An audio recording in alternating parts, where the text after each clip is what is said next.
بسم اللہ الرحمن الرحیم۔ 4 باتوں کو یاد رکھیے گا۔ سب سے پہلی بات، میں ان غداروں کو یہ پیغام پہنچانا چاہتا ہوں، ان یہودیوں کو جنہوں نے بیت المقدس پہ حملے کیے، واللہ لن تهنئوا ابدا باحتلالكم القدس وللمسلمین عین تطرف۔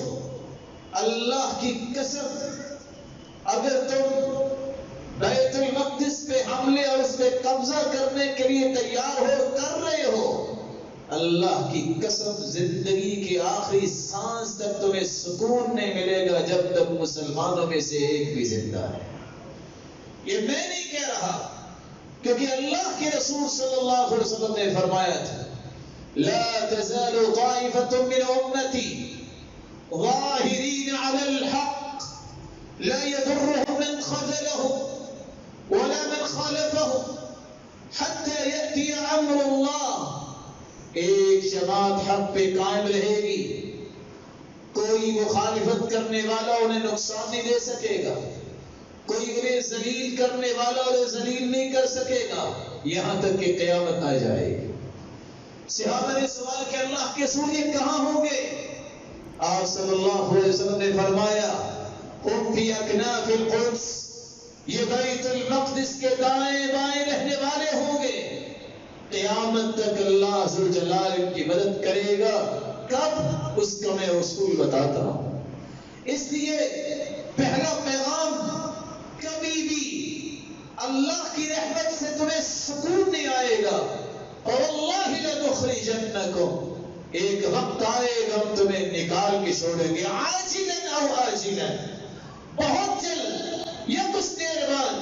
یہ اللہ ذوالجلال کے پیغمبر کی باتیں ہیں جو سچی ہیں، تمہیں نکال کے ایک ایک کو چن کے ماریں گے مسلمان، کبھی اس بات کو نہ بھولنا۔ اور دوسرا پیغام فلسطینیوں کے لیے ہے، ایھا الابطال، اے بہادرو، تم نے آج تک بہادری دکھائی ہے، اصبروا وصابروا ورابطوا واتقوا اللہ، صبر کر لو، وقت بہت تھوڑا ہے، اللہ تمہاری مدد ضرور کریں گے، مضبوط ہو جاؤ۔ لیکن مضبوطی کیسے ملے گی؟ اللہ سے ڈرنے کے ساتھ۔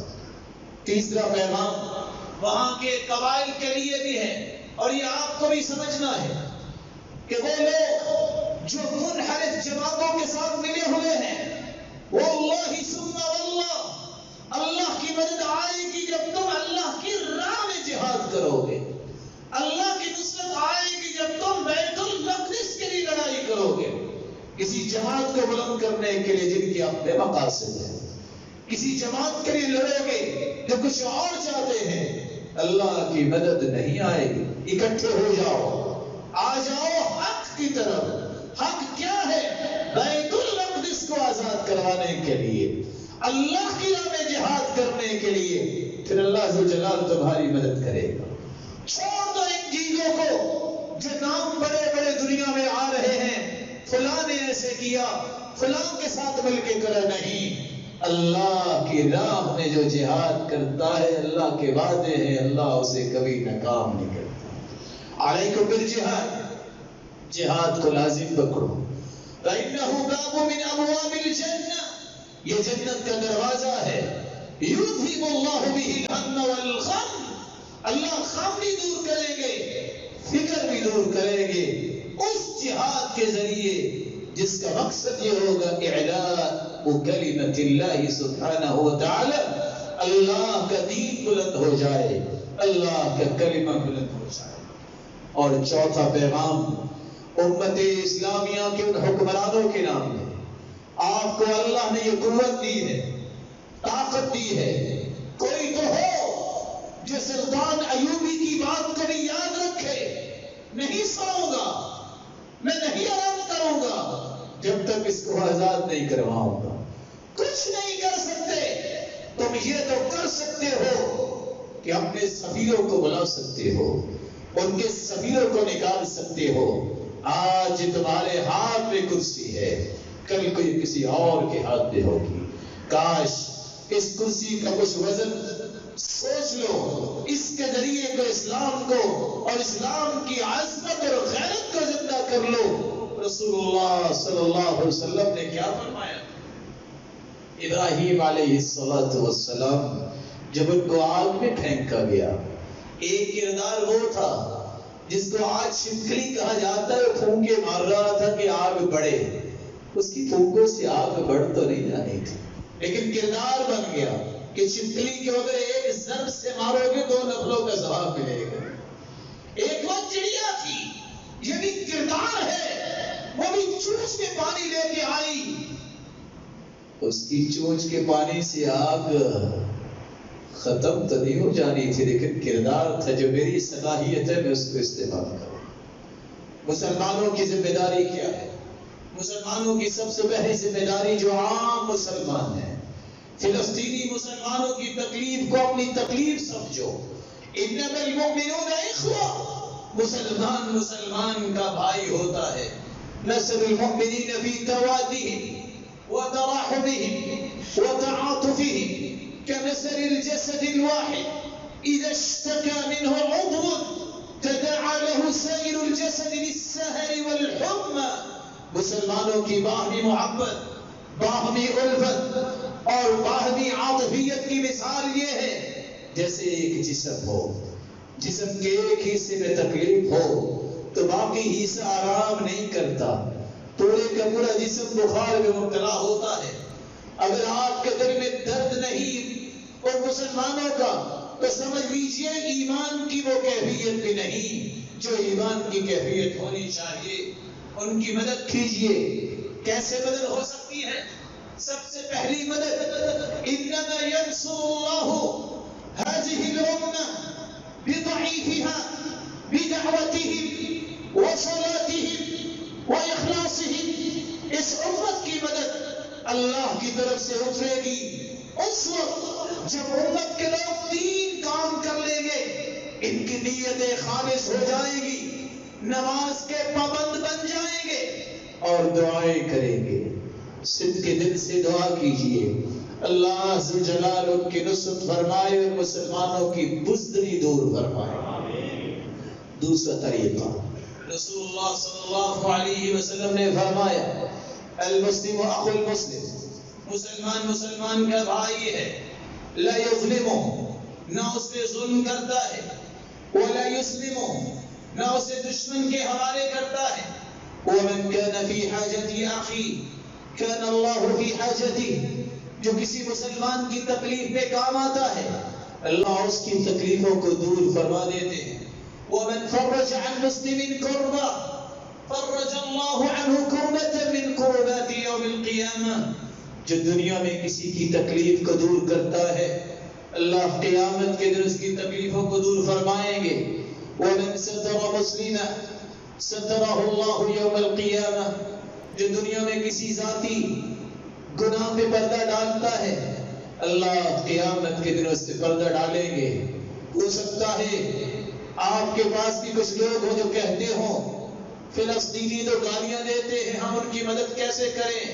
نہیں، وہ گالیاں بھی دیں گے، مسلمان ہیں، وہ ہمیں گالیاں دے یا وہ پاکستان یا سعودیہ کو گالیاں دے، ہم پھر بھی ان کی مدد کریں گے. کیوں؟ ہم سے کہیں گے اللہ ذوالجلال سے کہ اللہ ان کو معاف فرمائے، پریشانی میں ایسی باتیں کر رہے ہیں. جب کوئی مدد کے لیے نہیں آ رہا تو کہہ رہے ہیں ہم پھر بھی مدد نہیں چھوڑیں گے، ہم پھر بھی بیت المقدس کے لیے اپنا مال، اپنی صلاحیتیں پیش کرنے کے لیے تیار ہوں گے. کسی کی معمولی برائی کی وجہ سے اللہ کے احکامات کو نہیں چھوڑا کرتے. رسول اللہ صلی اللہ علیہ وسلم پر قرآن نازل ہوتا ہے وَاتَّقُوا فِتْنَةً لَا تُصِيبَنَّ الَّذِينَ ظَلَمُوا مِنْكُمْ خَاصَّةً وَاعْلَمُوا أَنَّ اللَّهَ شَدِيدُ الْعِقَابِ. جب فتنہ آتا ہے، جب آزمائش آتی ہے تو مت سمجھیے گا آج ان پر ہے، کسی اور پر بھی آ سکتی ہے. اس لیے مسلمانوں کے غم کو اپنا غم سمجھو، ان کی خوشیوں کو اپنی خوشیاں سمجھو. ذرا سوچو میں اور آپ کس طرح ٹھنڈی مساجد میں نمازیں پڑھتے رہے اور ان پہ گولیاں برسائی گئی. ہم عید کی خوشیاں مناتے رہے، کسی کو کیا پتا کہ ان کے ساتھ کیا ہوتا رہا. مسلمان کا غم جب ان کا رب ایک ہے، قرآن ایک ہے، قبلہ و کعبہ ایک ہے، نبی ایک ہے، تو ان کے غم اور خوشیاں بھی ایک ہونی چاہیے. رسول اللہ صلی اللہ علیہ وآلہ وسلم کے فرمان کی روشنی میں جہاں ہم دعا کر سکتے ہیں، جہاں ہم ان تک اپنا مال پہنچا سکتے ہیں، کسی بھی ایسے اوتھینٹک سورسز کے ذریعے، بہت اچھا ہو کہ حکومت اس کی ذمہ داری لے تاکہ تھرو پراپر چینل یہ کام ہو.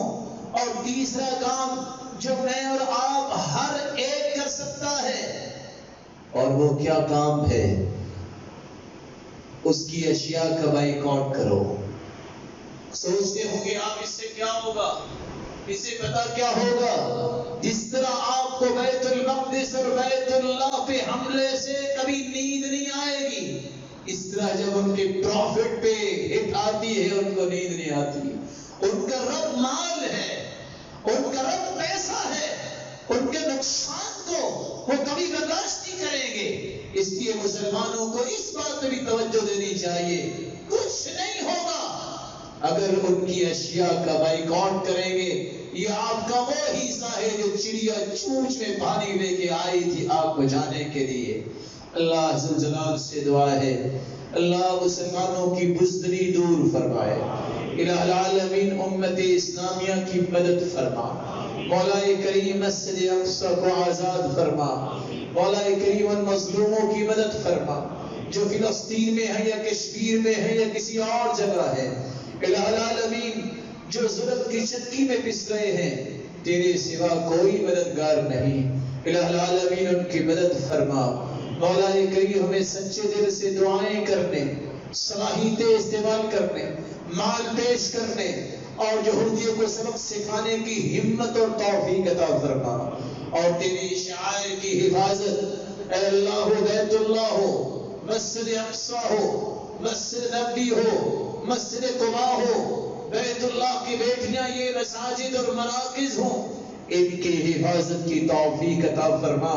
الہ العالمین ان لوگوں کی سب میں شامل فرما جس کے بارے میں تیرے پیغمبر نے فرما دیا قیامت تک کے حق پر قائم رہیں گے، ان کو کبھی پریشانی نہیں ہوگی یہاں تک کہ قیامت آ جائے گی. اللہ ہم سب سے راضی ہو جائے اور اللہ عز و جل قیامت کے دن اپنے محبوب کا ساتھ نصیب فرمائے اور اپنے دیدار کا مستحق بنائے. وآخر دعوانا الحمد للہ.